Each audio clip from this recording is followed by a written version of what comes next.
അയ്യന്റെ പൂങ്കാവനത്തെ വൃത്തിയായി സൂക്ഷിക്കാനുള്ള പവിത്രം ശബരിമല പദ്ധതിക്ക് തുടക്കം കുറിച്ചിരുന്നു ദേവസ്വം ബോർഡ്.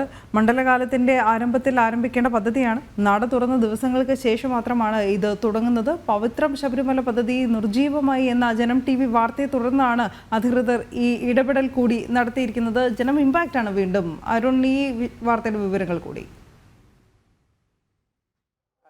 മറ്റൊരു വാർത്തയ്ക്ക് കൂടി പരിഹാരമായിരിക്കുകയാണ്. ഇന്നലെ നമ്മൾ കൊടുത്തിരുന്ന ഏറ്റവും പ്രധാനപ്പെട്ട വാർത്ത, ഈ കുഞ്ഞയ്യപ്പന്മാർക്കും മാളികപ്പുറങ്ങൾക്കും പ്രത്യേക ക്യൂ സംവിധാനമില്ല, അവർ നേരിടുന്ന ബുദ്ധിമുട്ടുകളെ കുറിച്ചായിരുന്നു ഇന്നലെ നമ്മൾ വാർത്ത കൊടുത്തിരുന്നത്. അതിനെന്തായാലും ദേവസ്വം ബോർഡിന്റെയും പോലീസിന്റെയും ഭാഗത്തു നിന്നും അടിയന്തരമായ ഇടപെടൽ ഉണ്ടായിരിക്കുന്നു. അതോടൊപ്പം തന്നെ മറ്റൊരു പ്രധാനപ്പെട്ട വാർത്ത കൊടുത്തിരുന്നത്, ഈ അയ്യന്റെ പൂങ്കാവനത്തെ സന്നിധിയെ പരമപവിത്രമായി കാത്തു സൂക്ഷിക്കാൻ, മാലിന്യരഹിതമായി കാത്തു സൂക്ഷിക്കാൻ ആരംഭിച്ച പദ്ധതികൾ അതിലേറ്റവും പ്രധാനപ്പെട്ട പദ്ധതിയായിരുന്നു പുണ്യം പൂങ്കാവനം. പക്ഷേ ആ പുണ്യം പൂങ്കാവനം അട്ടിമറിക്കുന്ന ഒരു സാഹചര്യമായിരുന്നു ഉണ്ടായിരുന്നത്. അതിനുശേഷം ദേവസ്വം ബോർഡ് തന്നെയാണ് പുതിയൊരു പദ്ധതിയുമായി രംഗത്തെത്തിയിരുന്നത്. അത് പവിത്രം ശബരിമല എന്നായിരുന്നു ആ പദ്ധതിയുടെ പേര്. കഴിഞ്ഞ വർഷം വരെയും ആ പദ്ധതി കൃത്യമായി നടപ്പാക്കാൻ ദേവസ്വം ബോർഡിന് സാധിച്ചിരുന്നു. പക്ഷേ ഇത്തവണ മണ്ഡലകാലം ആരംഭിച്ചിട്ടും ഈ പദ്ധതി കൃത്യമായി നടപ്പാക്കാൻ ദേവസ്വം ബോർഡിന് ആയിരുന്നില്ല. ഇക്കാര്യമാണ് കഴിഞ്ഞ ദിവസം നമ്മൾ റിപ്പോർട്ട് ചെയ്തിരുന്നത്. ഈ ഒരു പശ്ചാത്തലത്തിലാണ് ദേവസ്വം ബോർഡിന്റെ ഒരു ഇടപെടൽ ഉണ്ടായിരിക്കുന്നത്. ഏതായാലും പവിത്രം ശബരിമല പദ്ധതി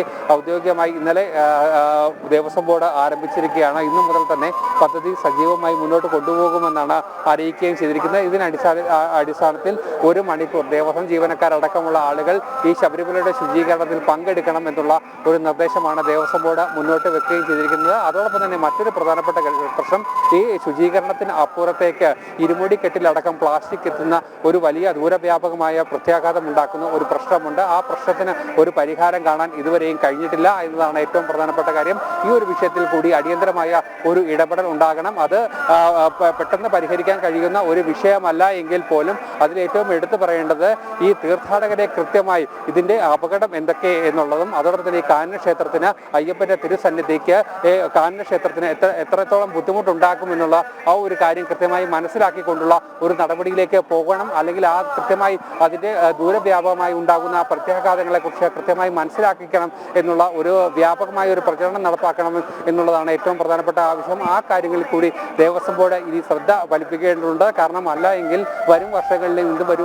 വലിയ പ്രശ്നമായി തന്നെ അവശേഷിക്കും. ഓരോ മണ്ഡലകാലം കഴിക്കുമ്പോൾ ടൺ കണക്കിന് മാലിന്യങ്ങളാണ് ഈ സന്നിധാനത്ത് അടിഞ്ഞുകൂടുന്നത്. അതുകൊണ്ട് തന്നെ ആ ഒരു പ്രശ്നത്തിന് പരിഹാരം കാണാനുള്ള ഒരു ഇടപെടൽ ഉണ്ടാകണമെന്നതാണ് ഏറ്റവും പ്രധാനപ്പെട്ട ആവശ്യം. അതിനനുസരിച്ചുള്ള ക്രമീകരണങ്ങൾ, നടപടികൾ, അതൊക്കെ തന്നെയാണ് ഏറ്റവും പ്രധാനമായി എടുത്തു പറയേണ്ടത്. എന്തായാലും വരും ദിവസങ്ങളിലും വരും മണിക്കൂറുകളിലും ഒക്കെ തന്നെ ദേവസ്വം ബോർഡിന്റെ ഭാഗത്തു നിന്നും അത്തരത്തിലുള്ള ഒരു നടപടി ഉണ്ടാകണമെന്നതാണ് ഏറ്റവും പ്രധാനപ്പെട്ട കാര്യം. എന്തായാലും ഈ വിഷയത്തെക്കുറിച്ചും ദേവസ്വം ബോർഡ് കൃത്യമായി പരിശോധിക്കുന്നുണ്ട് എന്നാണ് ദേവസ്വം അധികൃതരുടെ ഭാഗത്തു നിന്നും നമുക്ക് ലഭിക്കുന്ന വിവരം. അനു. ശരി.